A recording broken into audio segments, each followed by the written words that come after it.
Pregunta: ¿qué crees tú? ¿Dios necesita que le sirvamos? En Mateo 20:28, Jesús dice: como el Hijo del Hombre no vino para ser servido, sino para servir y para dar su vida en rescate por muchos. ¿Alguien podría servir más que Cristo en el propósito que Dios esperaba de él? Veamos en Juan 6:38, ¿qué dice Jesús? Porque he descendido del cielo, no para hacer mi voluntad, sino la voluntad del que me envió. ¿Y cuál entonces era ese propósito eterno? Dar su vida en rescate por muchos, dice, ¿cierto? Lo acabamos de leer. En Hechos 4:12 nos dice la palabra: y en ningún otro hay salvación, porque no hay otro nombre bajo el cielo dado a los hombres en que podamos ser salvos. ¿Qué entendemos entonces hasta aquí? ¿Qué es el servicio que Cristo vino a dar? El de dar su vida en rescate por muchos. Una vez consumada su obra en la cruz, ¿qué espera Él de sus seguidores? ¿Que le sirvan como puedan? En Hechos capítulo 17, versículos 24 y 25, la palabra de Dios nos dice: el Dios que hizo el mundo y todas las cosas que en él hay, siendo Señor del cielo y de la tierra, no habita en templos hechos por manos humanas, ni es honrado, o también puede ser servido en otras traducciones, por manos de hombres, como si necesitase de algo, pues Él es quien da a todos vida y aliento y todas las cosas. Ahora, Dios esperaba que le construyéramos un templo para que Él habitase. ¿Qué nos dice allí? Que siendo Señor del cielo y de la tierra, no habita templos hechos por manos humanas. Jesús fue el templo perfecto de Dios, donde habitó la plenitud de la deidad, según también lo dice en Colosenses 2:9, porque en él habita corporalmente toda la plenitud de la deidad. Pero ¿qué hay del templo que edificó Salomón? Entonces, este templo solamente era figura y sombra de Cristo. Eso lo dice en Hebreo 8:5, figura y sombra de las cosas celestiales. Fueron todas las cosas que se hicieron y se vivió en el Antiguo Testamento. Todo apuntaba a Cristo. Dios no habitó en plenitud en dichas figuras y sombras, pero Cristo sí. Entonces, si el hombre no puede hacer un templo como obra de servicio a Dios, en el propósito eterno me refiero, si podemos hacer algo, pero en el propósito eterno de Dios, no podemos. Tampoco podemos servirle, porque lo dice también, Dios no es servido por manos de hombres. Pero eso también quiere decir que por voluntad humana. No es que a mí se me ocurre hacer algo para Él, como si Él estuviera esperando algo de mí en el sentido directo como ser humano. ¿Por qué? Porque el hombre sin Cristo no tiene vida espiritual. Esto lo vemos en Juan 5:40. Y dice así: y no queréis venir a mí para que tengáis vida. Y en el 41 dice: gloria de los hombres no recibo. ¿Se dan cuenta? El propósito que Dios tiene ahora con nosotros es darnos vida primero. Por esa razón, cuando Jesús habla con Nicodemo, le dice que es necesario que Él nazca de nuevo. Lo primero que debe haber en el Hijo de Dios es la vida de Cristo. También en Juan 15:5 nos dice: yo soy la vid, vosotros los pámpanos. El que permanece en mí y yo en él, éste lleva mucho fruto, porque separado de mí nada podéis hacer. Conectados a Él hay vida. Separados de Él no hay nada. Nada podemos hacer. Cuando pretendemos hacer algo sin esa conexión de vida, es algo muerto. Pero después del sacrificio de Cristo, de su muerte y resurrección, a Dios le agrada en hacer de sus hijos templo donde mora su Espíritu. Y eso lo podemos ver en 1 Corintios 3:16. Y dice: ¿no sabéis que sois templos de Dios y que el Espíritu de Dios mora en vosotros? ¿No sabéis? ¿Lo ignoran? ¿Por qué Dios quiere hacer de nosotros o hace de nosotros un templo? Primero, no es un templo hecho con mano de hombre, ¿no es cierto? No está yendo en contra de su propia palabra. Pero Él quiere hacer de nosotros una morada, porque esa morada es donde Él habita y da vida. Cristo vino a morir a la cruz para pagar por nuestros pecados, para perdonarnos, para salvarnos. Pero esto no es solamente para eso, es para poder impartir vida. Recuerdan ustedes que cuando Él resucita, Él le dice a sus discípulos que esperen en Jerusalén hasta que sean investidos de poder de lo alto, porque recibirán poder. Ese poder era el Espíritu Santo. Es la vida de Cristo, del Padre y del Espíritu Santo que viene a nosotros. Ahora, ¿para qué? ¿Por qué? Porque si no hubiese ocurrido esto, la mayoría de la gente, podríamos decir así, tiene a un Cristo histórico. Claro, un Cristo histórico llega hasta los hechos de Él y de los apóstoles, pero un Cristo impartido en el corazón de alguien es un Cristo que da vida a esa persona. Y por lo tanto, la vida de Cristo ahora no es algo histórico, es algo real en este momento. Recién me encontré con alguien camino a trabajo y podíamos compartir algo brevemente porque él es cristiano. Había testimonio que él me compartió y yo le pude compartir algo también. ¿Por qué? Porque Cristo está vivo, Cristo vive en nosotros. Él obra a través de nosotros. Cuando digo nosotros, no somos personas perfectas, no somos personas que el mundo pudiera poner en un pedestal, pero sí son personas y somos personas que tenemos un testimonio de la vida de Dios en nuestras vidas.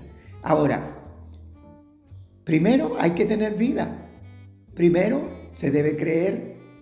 Segundo, creer y obedecer lo que Él dice en su palabra, porque esa es la experiencia que nos permite a nosotros comprobar cada día que esta palabra está viva y que este Cristo que ahora mora en nosotros por medio del Espíritu Santo es real. Pero ¿qué quiere el Señor ahora? Si somos sus seguidores, ¿qué debemos hacer como seguidores de Él? Veamos qué dice su palabra. En Juan 5:30, Él dice: no puedo yo hacer nada por mí mismo. Según oigo, así juzgo, y mi juicio es justo, porque no busco mi voluntad, sino la voluntad del que me envió, la del Padre. ¿Qué hace Jesús y qué debemos hacer nosotros? Buscar la voluntad del Padre. ¿Cómo? Simplemente teniendo vida. Sin vida no puedo oír al Padre, no puedo amar al Padre, no puedo amar a Cristo, no puedo hacer nada. ¿Qué debo hacer primero? Reconocer que soy pecador y reconocerle a Él como Señor y Salvador y pedirle a Él que Él tome control de mi vida, que Él guíe mis pasos. Porque yo no sé a dónde voy sin Él.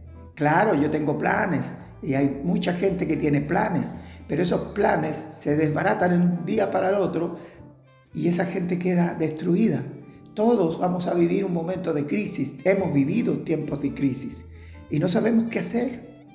Pero cuando Él gobierna, aún a las puertas de la muerte, aún en pleno momento de sacrificio y dolor, podemos acudir a Él y a su voluntad para que así nosotros podamos tener la victoria que de otra manera no podríamos tener. Jesús es el ejemplo. En Mateo 26:42 dice, otra vez fue, y esto en Getsemaní, y oró por segunda vez diciendo, Padre mío, si no puede pasar de mí esta copa sin que yo la beba, hágase tu voluntad. Y la copa era el sacrificio que iba a padecer, el dolor que iba a tener que sentir y vivir, la muerte que tenía que enfrentar. ¿Y por qué? En Hebreos 5:8 dice, y aunque era hijo, por lo que padeció, aprendió la obediencia. Ahora, Cristo no está llamando solo a padecer, no, pero Él dijo, en el mundo tendréis aflicción, ¿o no la tienes? Pero ¿qué hacemos nosotros? Tratamos de escapar sin aprender.